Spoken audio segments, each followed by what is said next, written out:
Hi guys, welcome to another Winemaker Wednesday. Today we have our special guest with us, Christina, the winemaker's wife. Welcome, Christina. Thank you. Glad to be here. I'm sure I'll learn something. Excited about this Chardonnay tasting. Yeah, so we've got a Chardonnay tasting for you today. Before we dive into that, we're going to talk a little bit about the grape Chardonnay, where it comes from, where it grows, a few of the details. So let's get to it.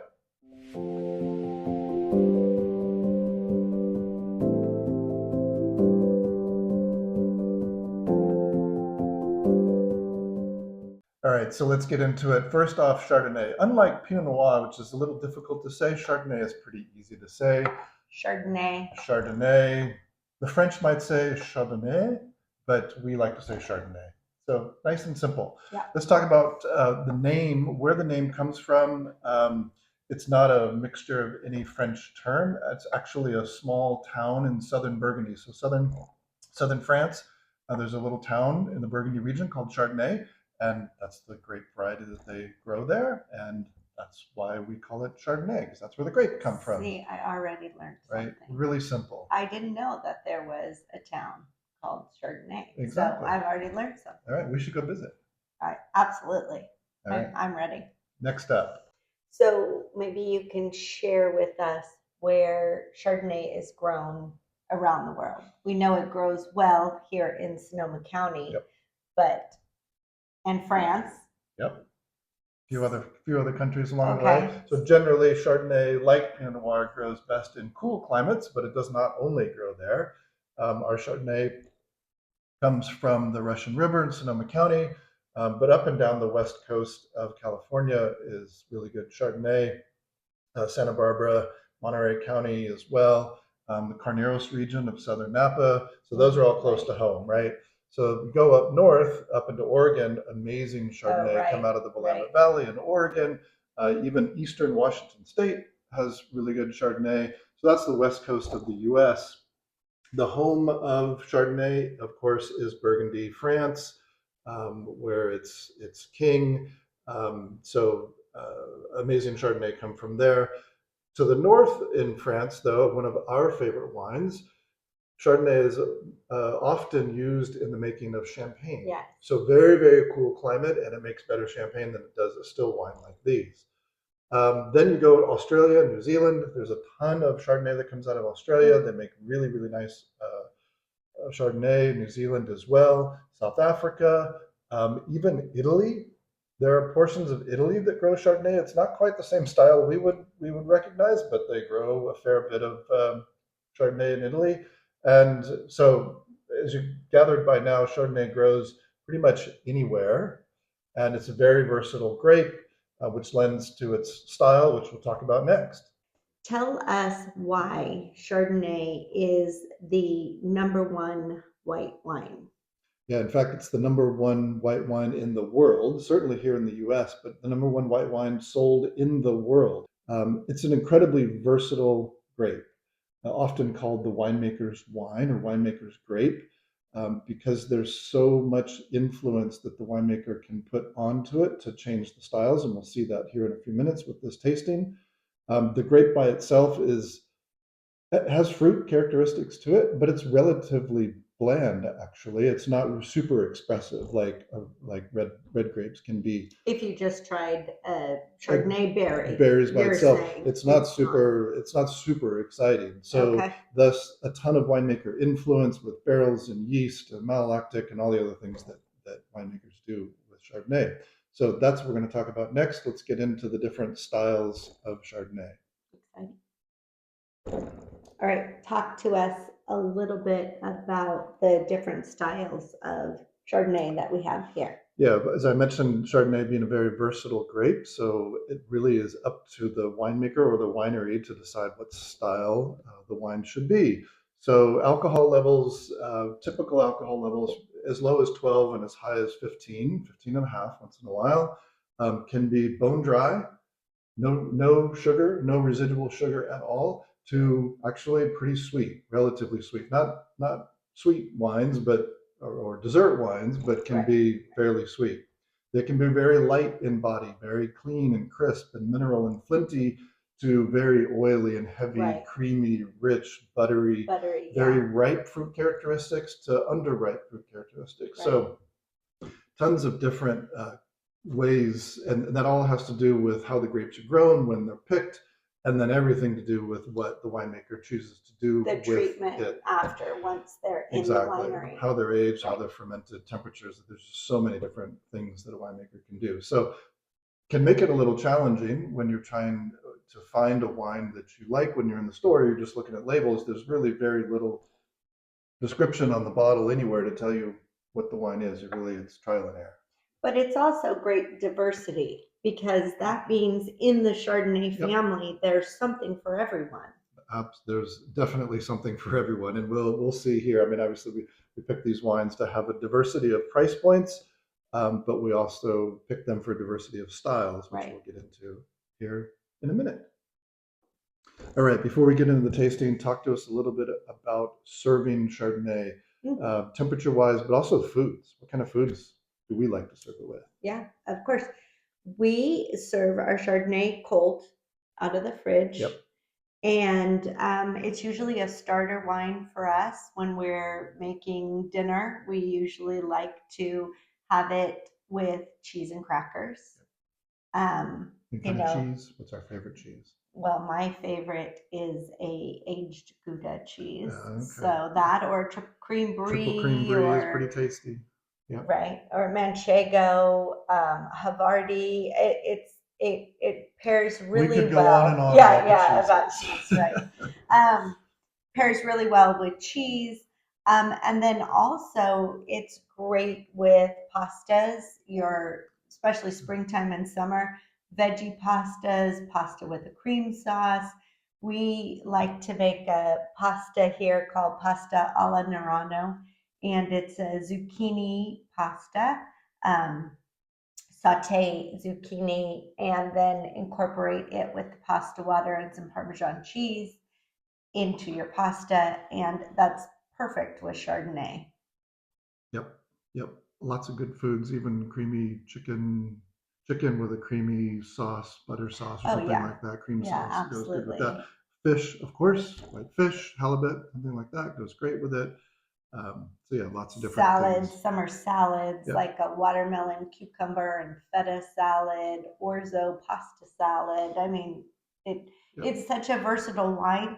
It can go with a number of dishes. Absolutely. And as you said, on temperature, just a quick note on that. We like to pull it out of the fridge temperature, but then let it warm up. We rarely stick the bottle back in the fridge because Chardonnay likes to evolve with temperature, and it changes in the glass as it warms up. Yes. And we actually like our Chardonnay. Personally, we like our Chardonnay a little bit warmer than really cold out of the refrigerator. So it just depends on the environment. All right, enough talk. We're going to pour these wines, and we're going to get into the tasting next.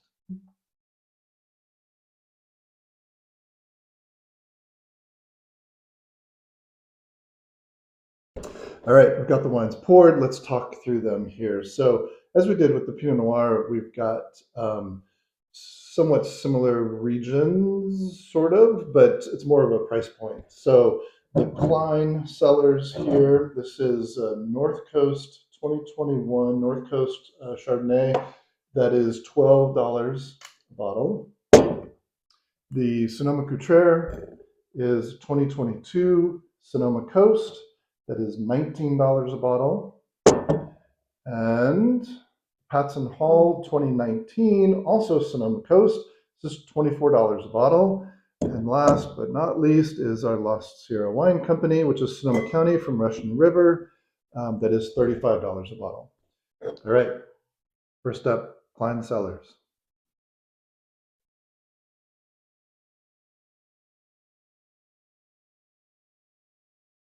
So I think the first thing you get is a real buttery, super buttery sensation, smell, and then taste citrus.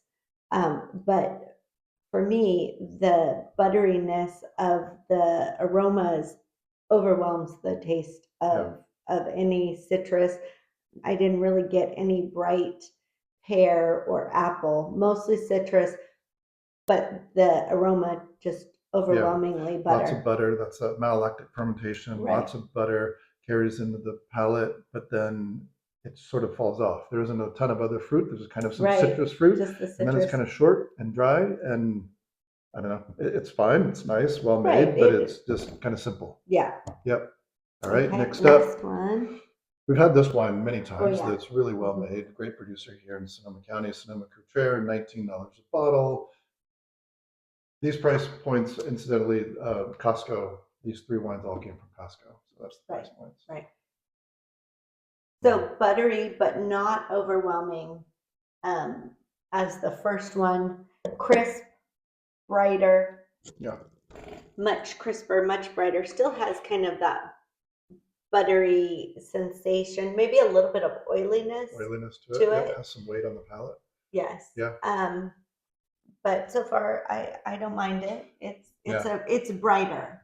I mean, by comparison, this has a lot more interest to it. Right.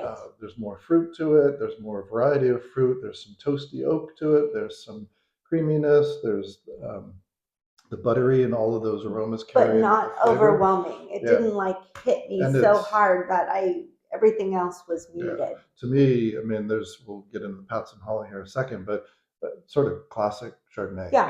Classic California Chardonnay. Can't go wrong Easy. with that. I would say it's not complicated. It would go with many different types of food. Yep. It's not super complex though. And there's a fair bit of this made. You can find it right pretty much everywhere. Everywhere.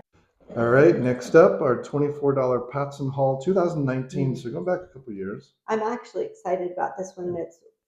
I really enjoy this maker. They do a good Pinot. They do some other things. Smells great. Also Sonoma Coast, just like the Sonoma County. She's not going to give me the glass. Oh yeah, I will. Smells great. I have to say I'm a little disappointed in the finish.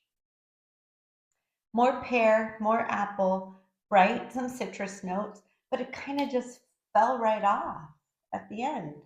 I'm a little disappointed. Yeah, more toasty. Still, it's not showing its age. More toast than butter, heavy barrel influence in it. Not over oily or over oaked, but I got some apple, I got some pear, I got some citrus, and then nothing. It's just it's a little bit lean on the palate, and it just kind of falls off towards the end. Not bad, but for $24, I don't know. I'd go back to the Sonoma County for a full experience. Yeah.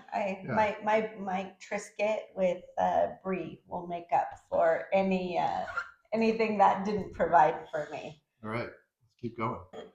All right, last but not least, our Lost Sierra Wine Company, Russian River Chardonnay, or Trailhead Chardonnay, $35 a bottle. Mm-hmm.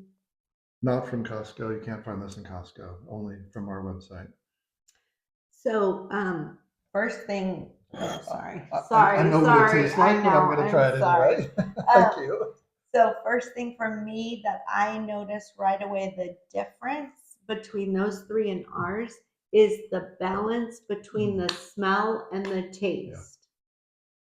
Yeah. These are a lot more aromatic. Ours is, you've got like a nice integration of smell and then flavor. Light toast, really light toast. There's only about 20% New French oak barrels in this. There's very little butter aroma to it. Right, and that oily, there doesn't leave you with that oily, heavy. It's more about the fruit, so pears, and apple, melon, honeydew, that sort of thing. Yeah. And then on the palate, it's clean. There's no residual sugar. It's just really balanced. Obviously, we're a bit biased here, but it drinks really nice, really pleasant. And stylistically, it's different than the others. Yeah, it is different. It's a different choice. But I would say it is the most integrated and balanced of the 4. And there's a complexity in this wine that you're not going to get in these others, right? It's from Russian River Valley, not the broad Sonoma County. It's from Russian River Valley. It's from a single vineyard, just south of Healdsburg. And so you're getting more complexity in this wine that you don't find in the other larger production wines.